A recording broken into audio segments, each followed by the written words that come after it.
Olá, queridos irmãos, bom dia, boa tarde, boa noite ou boa madrugada para quem está me ouvindo em diferentes horários. Que a graça do Senhor Jesus Cristo, o amor de Deus e a comunhão do Espírito Santo seja com todos nós. Na meditação de hoje falaremos um pouco sobre o lar cristão. Antes de começar, queridos irmãos, gostaria de pedir que vocês curtam meu vídeo aí, deixem o like e se inscreva no canal quem não se inscreveu ainda e compartilhe o vídeo. E quem quiser fazer um comentário nos comentários, fique à vontade, tá bom? Desde já agradeço. Vamos fazer uma oração para começar? Querido Deus amado, que o Espírito Santo esteja conosco neste momento, que inspire a mim, o mensageiro, que ele fale através da minha boca, seja apenas um instrumento dele, que possa trazer a verdade às pessoas. Que nós possamos aprender, eu e as pessoas que estiverem me ouvindo, todos tivemos o privilégio de aprender, pôr em prática nossas vidas, que queremos aprender neste momento. Abra nossas mentes para que enxergamos e aprendamos a mensagem oculta ao qual o Senhor quer falar entre nós. Que assim seja, meu Senhor. Peço que os três maiores pessoas do mundo estejam conosco, Deus Pai, Deus Filho, Deus Espírito, que assim seja. Eu oro e agradeço e glorifico. Peço em nome do Senhor Jesus. Amém. Queridos irmãos, é interessante que às vezes as pessoas falam, casamento não vale nada. Casamento é besteira, a pessoa tu pode cair nessa besteira uma vez, que casamento você tem que se namorar, cada um na sua casa. Só que as pessoas não dão ouvidos e não percebem, não olham para a maneira como estão encarando um casamento, né? O casamento é uma coisa ruim? Não. Como que eu posso ter certeza que não? Quando eu olho para quem foi que instruiu o primeiro casamento, quem foi que fez o primeiro casamento? Foi o próprio Senhor Jesus. Deus e o Senhor Jesus fizeram um casamento lá no Éden, o casamento de Adão e Eva. Então, se foi algo que Deus criou para o casamento, não pode ser uma coisa ruim. O que acontece? As pessoas, depois que o pecado entrou no mundo, começaram a ter uma noção errada do casamento, né? Não compreendem certas coisas. Por quê? Porque nós nascemos dentro de uma família. Então nós não sabemos direito o que é começar uma família, entendeu?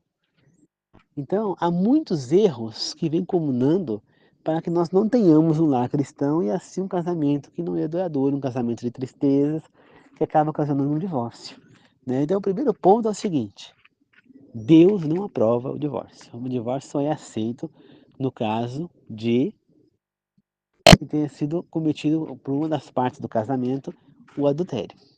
Do contrário, Deus não aprova o divórcio. Mas, então, como diz o casamento, isso é verdade. Até que a morte os separe. Tem que estar junto na alegria e na tristeza, na saúde e na doença, na riqueza e na pobreza, em todos os dias da vida, até que a morte separe. Este é o casamento. Não tem volta. Então, antes que a gente pense em casar, nós devemos pensar com quem que nós estamos casando, se é essa a mesma pessoa correta, porque não tem volta. Por mais que as leis dos nossos países, aqui dos países, permitam o divórcio, aos olhos do Senhor nós continuamos casados com a pessoa. Há um laço que ele só é rompido a partir do adultério. Só o adultério pode romper esse laço ou a morte de um dos cônjuges, que aí liberta o outro para um novo relacionamento. Do contrário, você deve se manter casado com essa pessoa por toda a sua vida. Esse é o primeiro ponto. Entender que o casamento não é apenas uma união ali num papel, não é simplesmente onde duas pessoas vão morar juntos para terem relação sexual, para gerar filhos. Não. É a união entre duas pessoas. É como se as duas pessoas se unissem uma à outra. Né? Como se tivesse um cordão umbilical mesmo. Entendeu? Que une uma pessoa a outra, que não tem como separar. Não existe mais a sua vontade e a vontade do cônjuge, não. É a vontade de ambos, é a vontade do casal que existe agora. Vocês são uma só pessoa. Assim como se fala que quando a pessoa segue a Deus, ela começa a ficar parecida com Deus, a servir a Deus ali, a, a começar a ficar mais parecida com Deus, e a pessoa que segue o mundo a ficar mais parecida com Satanás, a mesma coisa acontece com o cônjuge. tende-se com o tempo ao cônjuge um ficar cada vez mais parecido com o outro. E quando eu falo isso, eu falo em caracteristicamente e não fisicamente, claro. Então, queridos irmãos, nós temos que entender o quê? Que há parâmetros na vida que nós devemos seguir para termos na cristão um bom relacionamento. Então, nós temos que, quando a gente vai casar, é parecido com um batismo. O que fala no batismo? Que a gente está morrendo pelo pecado para se unir a Deus, entendeu? E assim seremos guiados pelo Espírito Santo. Então você morre para uma vida de pecado para uma vida santificada, santificada pelo Espírito Santo por Deus, né? Então, mesma coisa é o casamento. Você está morrendo para aquela vida que você tinha anteriormente e renascendo uma vida nova onde você vai recomeçar, vai ter que se readaptar, se reconstruir. Tudo que você tinha em si já não existe mais. Agora você vai se reconstruir como uma família, como um casal, e não mais como você, né? Nós nascemos dentro de uma família. É por isso que quando há um divórcio, há muitas vezes um problema. A pessoa acaba constituindo outra família, causando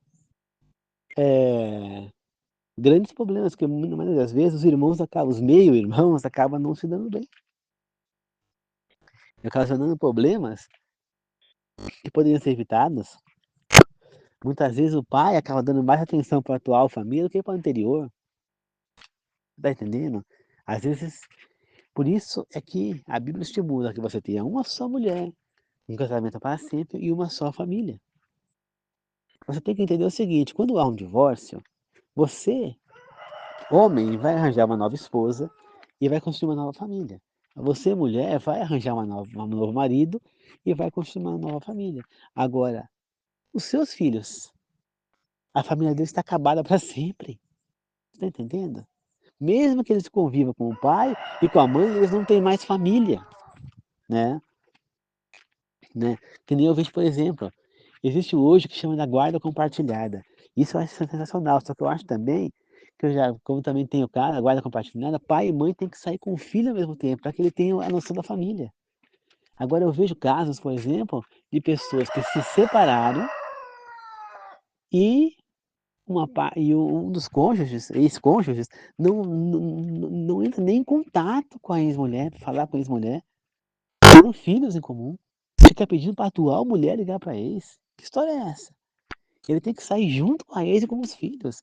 A separação, já que há a separação, que seja pelo menos amigavelmente, que possa conviverem juntos pelos filhos que têm.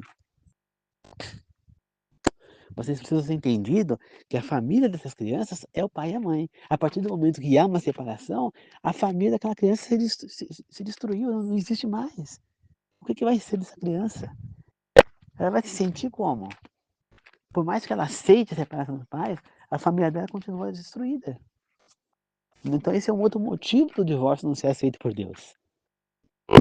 Você entende? Então, queridos irmãos, é preciso entender que se vocês têm filhos em comum, vocês são a família dele agora. Do mesmo maneira que vocês nasceram dentro de uma família, e vocês cresceram dentro daquela família, pode até ser que tenha havido separação na sua família, agora você é o líder dessa família. Entendeu? Você e a esposa vão passar a ser o comandante ali mais dessa família. Mas a partir do momento que o teu filho tiver uma certa idade, ele passa a também ter os mesmos direitos que vocês. E os filhos devem crescer juntamente com os pais, tendo as mesmas responsabilidades, ou seja, eles vão ter que também dar palpite nas coisas na casa. Quando for pintar, ajudar a escolher a cor da tinta, ajudá-los a fazer de cara para quê? Para que eles cheguem num casamento já sabendo quais são as suas funções. Entendeu? Então, tanto homem quanto mulher, seja filho ou filha, eles têm que saber arrumar uma casa, fazer uma comida, lavar uma roupa, pendurar no varal, retirar do varal, dobrar, passar, se for necessário passar, guardar no armário, organizadamente, organizar uma cama, organizar a casa, passar um pano, tirar pó dos móveis, pôr mesa, fazer comida, tudo tem que saber fazer, pagar as contas, então já tem que pôr os filhos juntos para ajudar a pagar as contas. Hoje em dia nós temos o auxílio dos computadores, né? Então nós podemos pagar contas por internet, né? Antigamente só pagava em banco, hoje em dia você pode pagar por internet. E eu só pago por internet agora, até porque não tem banco aqui perto. Então, queridos irmãos, o que acontece? Você pode pôr teus filhos para pagar junto, para eles aprenderem a pagar contas, ter responsabilidade, para na hora que eles forem casar, eles saberem a sua responsabilidade. Porque é muito comum o homem achar que a mulher que tem a obrigação de cuidar da casa, a mulher que tem a obrigação de cuidar dos filhos, e o homem só trabalhar. Não é isso, isso era no tempo passado. O início era assim, né, Adão e Eva ficava em casa cuidando da casa e das filhas, e ela e as filhas, enquanto Adão ia com Caim para a lavoura, enquanto Abel ia pastorear as ovelhas. Entendeu? Então os homens saíam para trabalhar e as mulheres também hoje em dia já não é mais assim. As mulheres também trabalham fora e não é uma má ideia da mulher trabalhar fora, já que ajuda na renda e pode ocasionar uma situação melhor. Então, que nem eu, por exemplo, eu ando ganhando perto de R$ 4.000 no trabalho por mês. Não é muito. Mas se eu tenho uma esposa e ela também trabalha, ela ganha perto de 4.000 também, já são perto de 8.000. Sendo assim, a gente consegue um trabalho bom, entendeu? Consegue uma boa renda, que dá para gente juntar um dinheiro, nas férias fazer viagem, curtir com a família, entendeu? Então não é uma má ideia. Só que o homem tem que entender que ele também tem que ajudar nas afazeres de casa, que as crianças também devem ajudar nas afazeres de casa, que todo mundo tem que ajudar. Assim não fica pesado para ninguém e a família ainda pode curtir alguns momentos. Você entende? Tudo isso tem que ser visto. A mulher jamais, jamais deve destratar o marido. O marido jamais destratar a mulher. Você não deve de maneira alguma discutir na frente dos filhos, pois você está tirando a autoridade que os dois estão se tirando a autoridade com os filhos. Os filhos vão passar a desrespeitar as pessoas, vocês como pais, por conta disso. Vocês são um bom exemplo, devem andar nos caminhos do Senhor. Só assim um lar cristão pode ser um lar cristão. Enfim, queridos irmãos, nós temos exemplos na Bíblia que uma pessoa que casa mais de uma vez tem problema no relacionamento. Olha o caso de Abraão. Ele teve um casamento super feliz com Sara até que ele se deitou com Agar, né? Agar quem era? Ela era uma serva de Sara. Quando Sara esteve lá no Egito, ela ganhou Agar como serva. E ela, então, depois que eles foram embora do Egito, Agar foi embora com ela. Então, Agar era uma serva, ela servia. Ela sabia muito bem qual era o seu lugar. Porém, depois de tanto Sara insistir, Sara entrou na menopausa, achou que ela não ia mais poder ter filhos, já que ela já era estéril, entrou na menopausa. Aí o que aconteceu? Sara que vinha de uma cidade de idólatras, né? Sara que nasceu e cresceu em Ur dos Caldeus. Então, lá em Ur, era comum que o homem que tivesse uma mulher e não tivesse filhos, que ele tomasse outra mulher para ter filhos no lugar dela, para que ele tivesse descendência. E Sara insistiu isso provavelmente para Abraão muito tempo que ele tentasse com outra mulher para ter filhos e ele não quis. Naquele momento, de tanto insistir e dela dizer que além de ser estéril, tinha entrar na menopausa, que ela não ia poder mais ter filhos, Abraão acabou cedendo, sem consultar a Deus, ao que Sara pedia, e se deitou com Agar. A partir daquele momento, a vida de Abraão e Sara mudou terrivelmente. O amor, a paz que eles tinham, um casamento totalmente feliz, passou a se desestruturar. Por quê? Porque ele deixou de ser um lar cristão. Porque se deixou de ser um relacionamento cristão. Pois Abraão caiu em pecado, em adultério com Agar. Né? Deus se distanciou de Abraão, ficou um tempo sem falar com ele. E aí aconteceu. Agar, que era uma serva, passou a se sentir muito mais importante. Deixou de sentir, de compreender o seu lugar de serva para achar que ela era esposa também de Abraão. Só porque ele se deitou com ela. Ela era uma concubina. Achando que ela tinha muito mais poder agora, foi concubina de Abraão. Começou a se achar, a levantar o nariz, a maltratar Sara. Quando Ismael nasceu, ela não deixou que Sara criasse o Ismael juntamente com Abraão, pelo contrário, ela criou o Ismael e pôs Ismael contra Sara e também criou Ismael nos parâmetros egípcios idólatras. Ismael não era uma pessoa temente a Deus, chegando ao ponto de tanto sofrimento que Abraão teve que expulsar do acampamento. Agar e Ismael tiveram que ser expulsos do acampamento depois do nascimento de Isaac, quando Sara deu a luz. Então, olha o sofrimento que entrou na vida de Abraão por conta de um pecado que ele cometeu de adultério. Porque ele não consultou a Deus, porque se ele tivesse consultado a Deus, ele ia falar, não, Abraão, você não tem que aceitar outra mulher. Você terá um filho com Sara. E Ismael não existiria. Mas Abraão não consultou a Deus. Quando Jacó, você vê que Isaac e Rebeca tiveram uma vida feliz. como cônjuges. Por quê? Porque eles viveram nos parâmetros de Deus. Você acha que desde o início eles não tiveram contendas, não tiveram desentendimentos? Claro que tiveram, até porque eram duas pessoas com duas criações totalmente diferentes. Isaac cresceu temente a Deus, cresceu com todas as no lar cristão ali, entre ele, a mãe e o pai. Já a Rebeca cresceu numa cidade idólatra, numa cidade com costumes totalmente diferentes da que a cidade tinha. Então é claro que eles precisaram de um tempo de adaptação. Porque não é duas pessoas que casam que já vão sair sendo felizes. Então no início terá adaptações, terá mudanças, as pessoas vão ter que aprender a conviver juntas.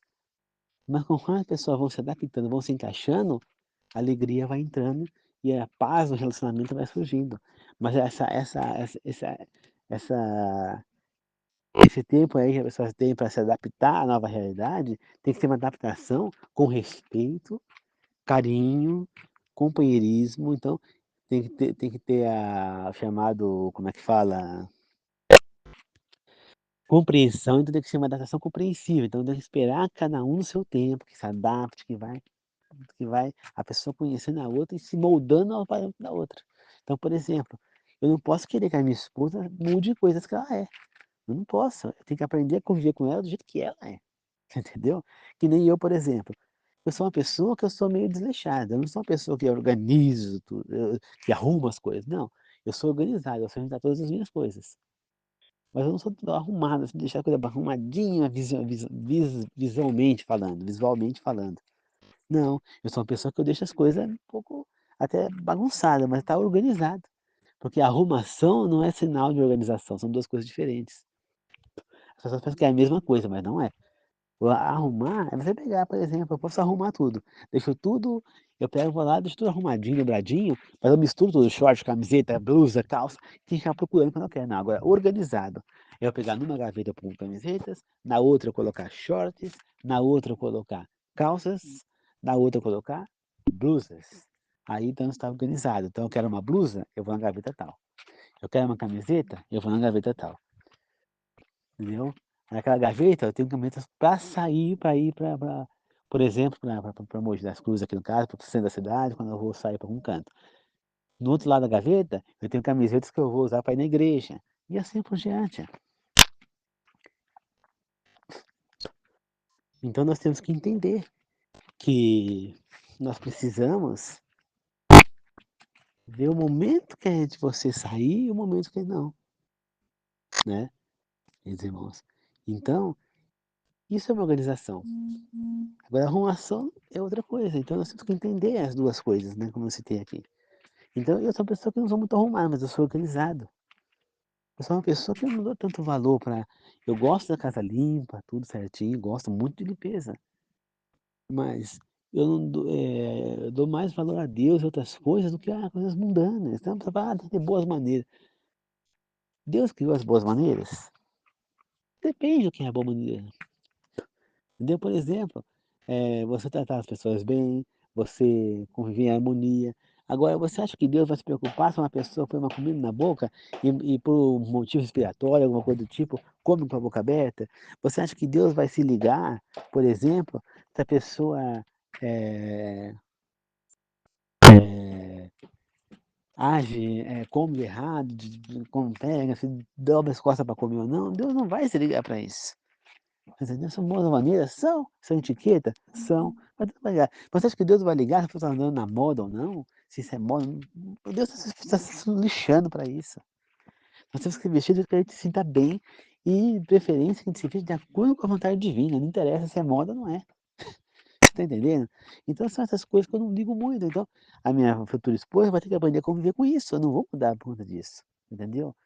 Agora, eu tenho uma coisa que eu faço questão no relacionamento: que haja paz, que haja harmonia, que haja respeito, que haja verdade e fidelidade, entendeu? É uma coisa que eu faço questão. Outra coisa que eu não tolero, uma coisa que eu não tolero de jeito nenhum no relacionamento, é a mulher que fica corrigindo o marido. Eu acho que isso é inadmissível. Acho que a pessoa tem que se autocorrigir, entendeu? Às vezes, o que é certo para mim não é para ela. O que é certo para ela não é para mim. Porque muita coisa não existe o certo e errado. É certo para um e errado para o outro. Que nem, por exemplo, se eu perguntar aqui no Brasil, é certo uma pessoa usar o banheiro para fazer o número 2 como as pessoas falam hoje em dia, e passar a mão para se limpar, em vez de passar papel higiênico? Não, você fala: "É errado, é nojento". Mas aí eu vou lá na Índia e faço a mesma pergunta, os indianos vão falar o quê? Que é certo. Lá eles se limpam passando a mão, né. Tanto que tem uma mão, não sei se é a esquerda, que eles não que a mão eles só usam para se limpar, entendeu. A outra mão eles utilizam para fazer as coisas, para comer, para cumprimentar, mas aquela outra mão é só para usar no banheiro. Então tem isso. Isso é verdade, existe. Então para eles lá é certo. Que nem, por exemplo, lá na escola onde minha mãe trabalhou na limpeza, ela tinha uma menina que ela chegava, ela ia no banheiro e ela fazia tudo no chão. E eu: "Ué, mas por que será que ela tá fazendo isso no chão?" Aí começou a se fa falar com a direção foi atrás de saber. Foi porque ela veio de um lugar que a cultura era assim, não existia banheiro, vaso, fazia tudo no chão. Aí então tiveram que ensinar para ela que ali na escola tinha que fazer as coisas no vaso, não no chão. Entendeu? Tá errado fazer ela no chão? Para nós aqui é errado, porque nós temos o vaso, mas da onde ela veio não era errado, era certa. Você tá entendendo? Então, o que é certo para um, às vezes não é para o outro, então nós temos que aprender a conviver com o outro, entendeu? E aprender a conviver com os erros do outro. Ah, separar de outra pessoa, separar de outra pessoa também vai ter erros. E tendo erros, vai ter os mesmos problemas. Não existe perfeito. Princesa encantada e príncipe encantado não existe. A pessoa perfeita, o único ser humano perfeito que existiu foi Jesus Cristo. Mais nenhum. Todos temos falhas, somos imperfeitos e cometemos erros. Então nós temos que aprender a conviver com a imperfeição do outro. Acabou. Isso faz parte do casamento. E foi o que aconteceu entre Isaac e Rebeca, né. Eles aprenderam a conviver entre si. Você tem uma cena na novela Gênesis, contando a parte da história de Isaac e Rebeca, que eles quiseram uma serva lá casar com outro rapaz lá do acampamento, né, e eles estavam brigando, tendo discussões, e aí a serva pergunta para Rebeca: "Como que você e seu Isaac, conseguem viver tão bem, tão em harmonia, tão felizes dessa maneira?" Aí Rebeca falou para ela: Nem sempre, nem sempre foi foi assim. Nós tivemos que aprender a conviver no mundo. No início foi difícil, mas nós aprendemos a aceitar um ao outro da maneira como cada um o outro é, e aprendemos a conviver entre si, a se entender e a se amar do jeito que cada um é. E é exatamente isso que nós devemos fazer, queridos irmãos. Exatamente é essa que é a situação, é o que deve acontecer para ter um lar cristão, um casamento cristão. Aí você vê que já Jacó, ele não seguiu o exemplo dos pais. Ele fez o quê? Ele casou mais uma vez. Primeiro ele casou com Lia enganado, né, era para casar com Raquel e o seu sogro e tio Labão e trocou as noivas e acabou casando errado com o tal dopado lá, já do substâncias para ele ficar loucão e ele se deitou com Lia. Então Jacó tinha que fazer o quê? Seguir o que aconteceu e seguir as orientações divinas, que é casar com uma só mulher. Ele casou com Lia, é com Lia que ele deveria ficar. Mas ele se deixou levar por quê? Por maus pensamentos, que aquilo não era justo, que aquilo não era certo, que ele foi enganado, entendeu? Começou a dar o quê? Desculpas, que é o que o ser humano faz hoje em dia, dá desculpa, porque eu fui enganado, é porque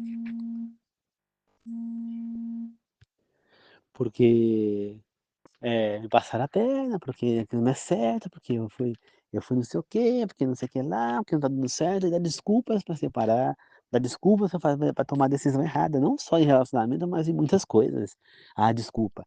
Ah, não, eu tô fazendo isso por causa disso, daquilo outro. Não, mas é porque é assim, assim, assado. Ah, não, eu não vou guardar o sábado porque foi abolido o Velho Testamento. Não, foi abolido o guarda do sábado, foi abolido comer carnes imundas, agora pode. São desculpas que são dadas para a pessoa seguir fazendo o que é errado. Foi o que Jacó fez, ele deu desculpas, ele criou motivos para que ele pudesse também casar com Raquel.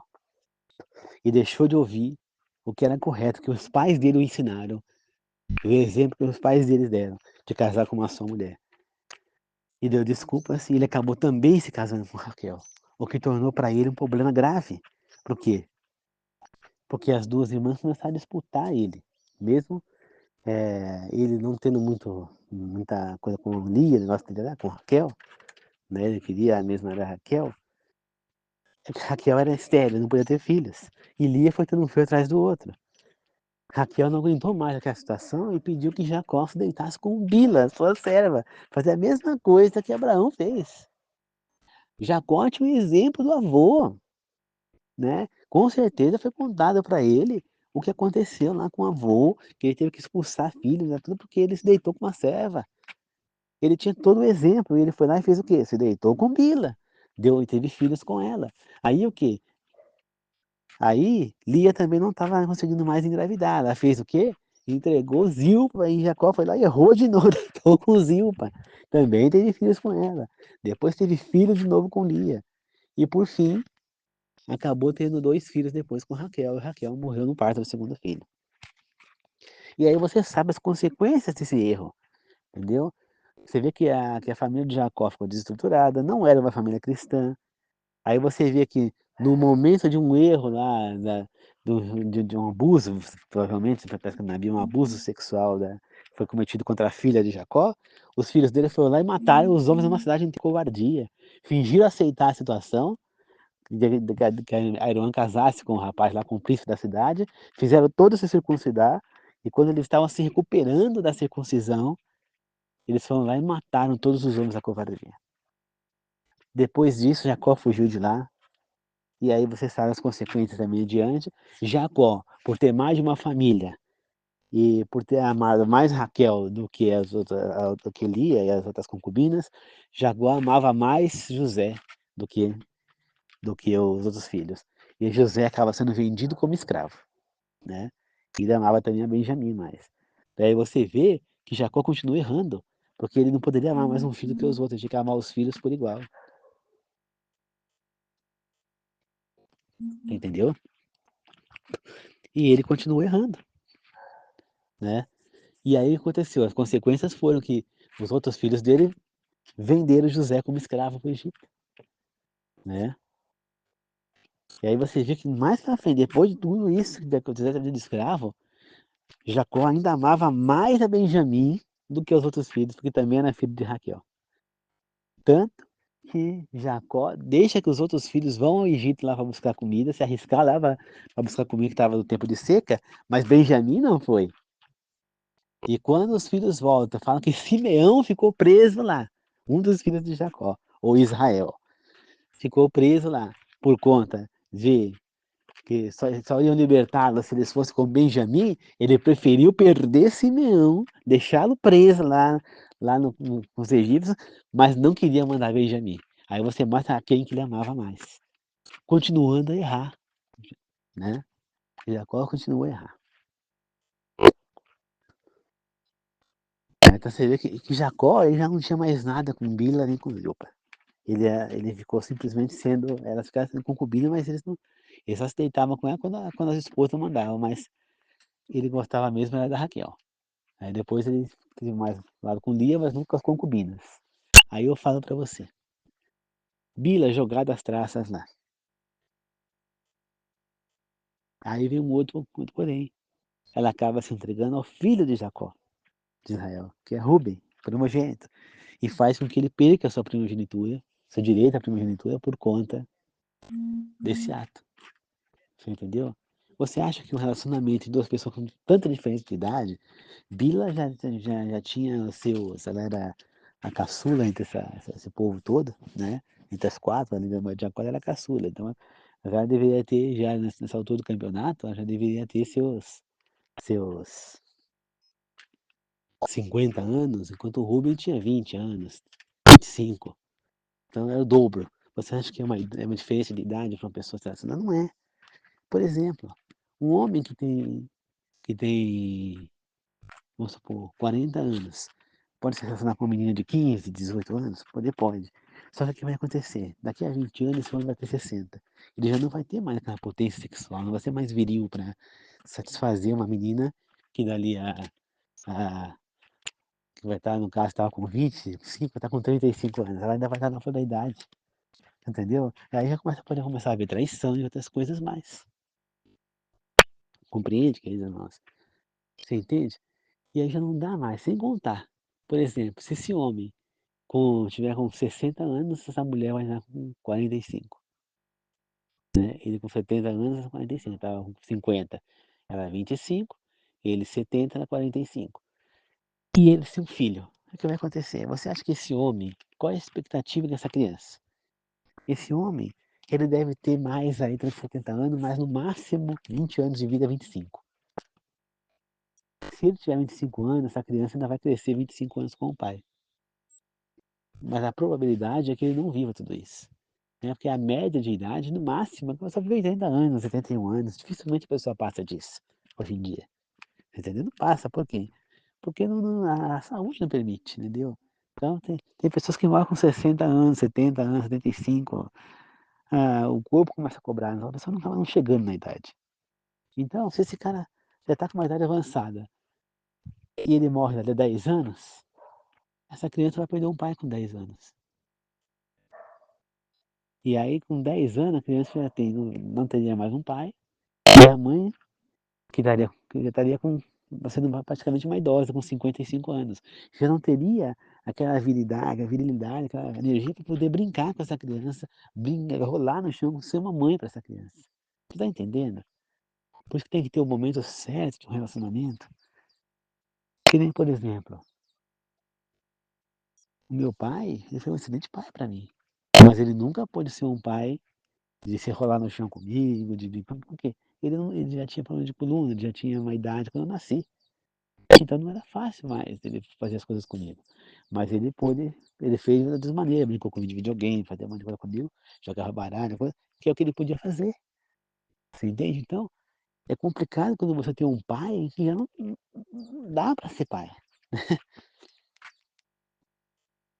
Você entende? Então tem tudo no momento certo. Então, um relacionamento com pessoas a longo prazo acaba não dando certo. Porque num relacionamento, ambas as pessoas têm que estar satisfeitas. E uma pessoa de muita idade não vai conseguir satisfazer uma pessoa de uma idade mais jovem. Porque essa pessoa de uma idade mais jovem, ela vai querer, para se satisfazer, a pessoa jovem, ela quer ter relação sexual várias e várias vezes por dia. Uma pessoa de uma idade maior já não tem mais a satisfação para fazer toda hora. Entendeu? Tem que ser entendido isso. Então, o casamento, a relação entre as pessoas é diferente, não dá muito certo. E é o caso de Bila e Rubem ali, ali não vingou nada, né? Até porque ela era concubina de Jacó, né? Aí depois Jacó nunca mais tocou em Bila, de jeito nenhum já não tocava, aí que não tocou mais mesmo, Bila morreu, e Rubem perdeu a primogenitura, que passou justamente para José, por conta disso, né? E aí houve mais confusão na família por conta disso, né? José foi o primogênito. Aí depois que eles falam que José morreu, né, para Jacó, Jacó então coloca como primogênito Judá, entendeu? E aí depois da volta de José volta a ser primogênito, né? Quando descobre que ele estava vivo, que estava lá no Egito. Então você vê que erros de relacionamento, olha só as confusões que provocou na família de Jacó, entendeu? Temos exemplos na Bíblia. Moisés, por exemplo, ele só teve Zípora como esposa. E ele foi feliz ao lado de Zípora. Por quê? Porque eram duas pessoas que tinham a mesma fé, eram duas pessoas que tinham os mesmos princípios. Ele estava feliz lá como pastor de ovelhas, vivendo uma vida simples, pobre com Zípora. Mas Deus o chamou para libertar aquele povo e ele teve que ir. Mas ele estava vivendo uma vida feliz lá de Zípora. Teve um casamento cristão lá de Zípora, né? Então você vê, a Bíblia mostra exemplos de pessoas que tiveram um casamento bom. Agora, o que adianta, queridos irmãos, ter um casamento errado? Olha a desgraça que foi um casamento, olha a desgraça que foi um casamento de Jezabel e Acabe. É uma desgraça terrível aquele casamento, entendeu? Era uma desgraça terrível. Por quê? Porque a Jezabel era um monstro, era uma idólatra, sacerdotisa de Baal de Aserá, uma mulher que levou o povo à corrupção. Mais ainda que já estava em idolatria, ela fundou mais ainda Israel. Mesmo depois de ver Elias saber que Elias fez descer fogo do céu e que os sacerdotes de Baal não conseguiram fazer isso, e nem os de Aserá, e foram mortos, Jezabel, ao invés de se voltar para Deus, Ela ficou com raiva de Elias ter matado o sacerdote e continuou na fé errada dela.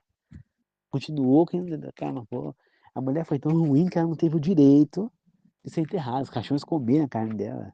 E olha a destruição que aconteceu em Israel por conta disso. Então, as escolhas erradas provocavam conclusões erradas. Quando você casa com pessoas que não são da mesma fé que a sua, olha o que aconteceu com Salomão.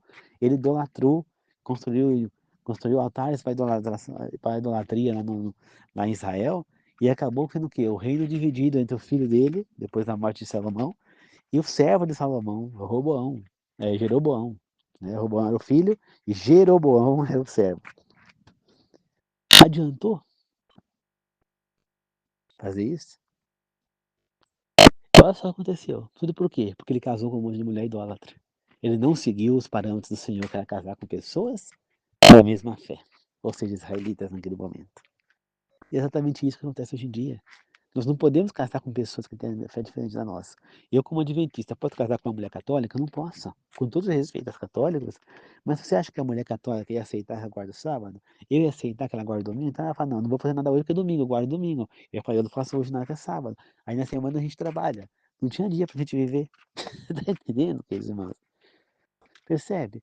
Então ia ter condrita, brigas. Então, quanto mais nossa realidade bater com a da pessoa, é melhor. Então, eu, por exemplo, eu quero viver aqui no campo, no sítio. Adianta eu casar com uma mulher que quer viver na cidade? Não adiantava, vamos bater de frente. Que nem eu vejo o irmão da igreja lá, ele vivendo sozinho aqui no campo, no sítio dele, e a mulher dele vivendo sozinha na cidade. Eles estão juntos, não estão separados, não estão divorciados, não estão nada, eles continuam juntos. Porém, ela lá e ele aqui. Porque ela não quer vir para cá e ele não quer ficar lá. Você percebe como um relacionamento errado não dá certo? Você entende? Então nós precisamos aprender a conviver com a pessoa que tem as mesmas características que a gente. Não posso ir só pela beleza e pela atração. Tudo isso envolve um casamento perfeito. Por isso que as pessoas não dão certo. A pessoa olha, ah, não, aquele cara é forte, tem pegada, é ele que eu quero. Aí vai a moça lá e pega esse rapaz. Aí o rapaz, ô, aquela moça aí com violão, com uma malhada, vai na academia, é ela que eu quero. Mas será que é a pessoa certa para você? Será que ela tem os mesmos princípios que você? Será que é uma pessoa que vai te fazer feliz? Uma pessoa violenta, uma pessoa pegajosa, uma pessoa que não vai aceitar separar se você não der certo? Estão construindo a relação de acordo com os parâmetros de Deus? Sexo só após o casamento? Não estão? Você já está comportando pecado, então a relação já está errada. Então já não é um lar cristão. Tudo isso pega e estraga a situação, para não ter um relacionamento correto, entendeu? Aí vem o desrespeito e um monte de coisa, aí que acaba de vez com o relacionamento. Tá certo, queridos irmãos? Então, eu vou sugerir a vocês que vocês comprem ou baixem, né? Para quem está no meu grupo lá aqui no WhatsApp, o grupo Ellen White, eu coloquei esse livro já lá. Fundamentos de um Lar Cristão. Leiam esse livro. É livro de cabeceira. Vocês devem ler, reler, reler, para que vocês memorizem e ponham em prática o que está escrito ali. Esse livro é o manual para você ter o melhor casamento, para você ter uma vida feliz e saudável do seu cônjuge. Se você quer ter realmente um bom casamento e viver feliz na sua vida de casado, você tem que seguir esses parâmetros que estão nesse livro. Senão você nunca vai ser feliz. O casamento vai ser realmente desastroso se você casar com a pessoa errada, se você casar da maneira errada. E este livro é um guia que você pode usar para evitar esse erro. Tá bom? Então é isso, queridos irmãos. Muito obrigado. Vamos para a oração de encerramento. Queridos amados, peço mais uma vez que o Senhor me ilumine, ilumine essas pessoas, para que nós possamos pôr em prática nossa vida. E que nós que estamos solteiros, à procura de uma pessoa, que possamos escolher a pessoa correta para a nossa vida. Uma pessoa que vai dividir as coisas com a gente, que possa servir bem a gente, que possa fazer com que a gente se dê bem e ter um casamento na cristão. Que possamos viver com Deus ao centro do nosso casamento. Que possamos fazer o que é melhor para que nós todos possamos estar bem casados e felizes. Que nosso casamento possa ser duradouro, que possamos ficarmos casados até que a morte nos separe. E que as pessoas que sejam casadas e me ouvindo, que possam aprender a se adaptar e possam melhorar a situação, possam tentar fazer de tudo para trazer a pessoa para o caminho dos caminhos de Deus. E que em nenhum momento se desvie do caminho do Senhor. Que as pessoas possam praticar o bem na sua casa, mudar o seu temperamento com seus cônjuges e fazer ter um relacionamento melhor entre a família da pessoa. Que assim seja, meu Deus. Eu agradeço, glorifico em nome do Senhor Jesus. Que as pessoas que estejam trabalhando, me ouvindo agora, seja inscrito no canal ou não, E as pessoas que estão inscritas no meu canal, mas não estão me ouvindo, possam voltar para casa em segurança. Que assim seja, Senhor. Muito obrigado a todos. Que assim seja. Amém. Lembre-se, pessoal, se vocês já são casados, procure encaixar os parâmetros de Deus na vida de vocês.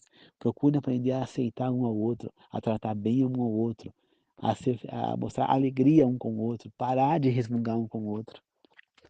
Hoje nós temos tanta facilidade nessa vida, fogão você aperta um botão, o feijão não precisa mais escolher, o arroz não precisa mais lavar, tem micro-ondas, tem air fryer, tem liquidificador, tem um monte de coisa para facilitar a vida, tem máquina de lavar. Não vive reclamando não, tá certo? Tem fartura na mesa, não para de reclamar, gente. Procure viver bem com o seu cônjuge, com a sua família. Você não sabe quanto tempo essa família vai estar aqui. Tem pessoas que vivem com a família saudável, todo mundo em casa ali, e daí ficam procurando briga, procurando desavença. Enquanto tem pessoas por aí sofrendo terrível, eu tenho um tio que está há anos sofrendo com câncer de medula, sofrendo com osteoporose também avançada, que está quebrando o osso, é terrivelmente difícil para ele.